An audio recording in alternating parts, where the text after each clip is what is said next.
So what we'll do here is we're just going to work on these one at a time. So I'm going to hide bridge A, wall A, bridge B, stair A, and stair B. Okay, here's our floor A module. So we need collision for a couple of things. The control input uses collision to move characters around based on the systems we have here in the project. We also might need collision for things like rigid bodies and effects. So if you have any physics-related effects happening, we definitely need colliders in here. So let's go ahead and add collision to these. So what I'm going to do here is just right-click on the collision group here in floor A, and then just create a 3D cube. And then we simply need to scale this up so it fits the dimensions of the module. So what you can do initially is just kind of eyeball this, and then we can see what values we're going to need here in scale. We know that our module is 6 units in length and 4 units in the other dimension. So that's a good fit right there. And then we know that we need to drop this a half a unit downwards. So just control click and drop that about half a unit. So now what we'll do is we'll just remove the mesh components from this. So what I'll do is just right click and remove the mesh renderer component, and then also remove the mesh filter. So now what is remaining is just a collision surface, which nicely fits on the top of the module. Okay, and while we're here, we're going to set the layer on this. So let's set the layer here to clickable. This layer is needed for user input. We can also make this static while we're here. So we'll just check the box for static as well. And then if you reselect floor A over here in the inspector, if we click apply, that will just apply that change to the prefab. Okay, so there's one. Now we need to do the rest of the modules. So I'm going to hide floor A and reveal bridge A. Okay, same process here. We're going to right click on collision, add a cube, and then we need to scale this. I think it's 2 by 4 units. And I'll just guess here initially. There we go. So 4 units on X, 2 units on Z. And then again, we just drop this half a unit there, and then remove the mesh renderer and the cube mesh filter. And then same process here. We're going to set the layer to clickable and then mark this object as static.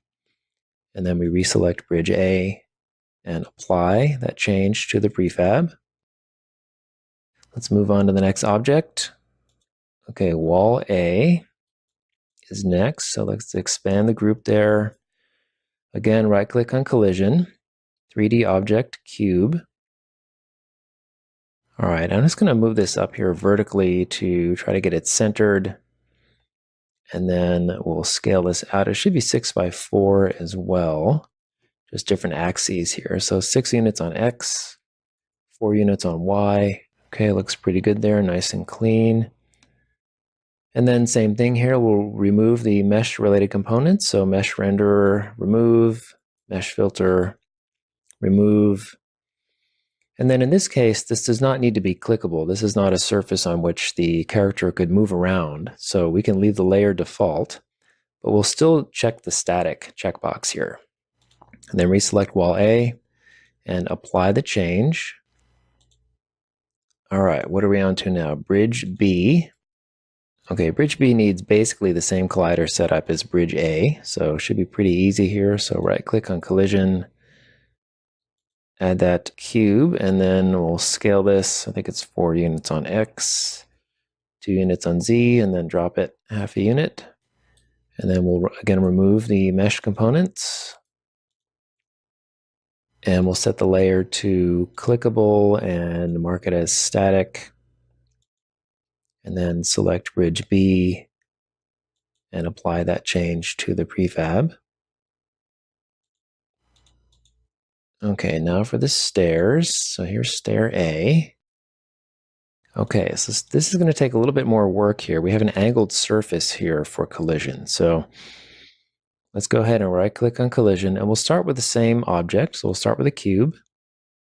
And what we'll do here is we're going to use a cube here for the top platform. We'll use an angle cube here for the stair treads.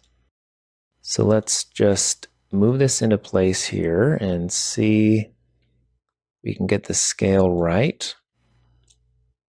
Probably going to be about 2 units or so. So I'm just sort of visually trying to get this about right. Okay, that's pretty close right there for that one. And then what I'll do is just create a duplicate of this. And I'll just flatten this out and then rotate it. Make sure I rotate it there on the correct axis. And slide this down a little bit. Looks like I need to adjust my rotation slightly. Okay, those look pretty good. So I'm going to go ahead and select both of them. And then remove the mesh components. Set that layer again to clickable and mark them as static. And then we'll select stair A and again apply that change. Okay, last object is stair B. So same process here. In fact, we can cheat a little bit and duplicate the collision objects from stair A and then just drag them into the collision group here for stair B and then just slide them over. So there we go. That should work. That should work well. Okay, let's select stair B and apply that change. Okay, that should be it for our collision setup. In the next video, we'll configure and test navigation with these modules.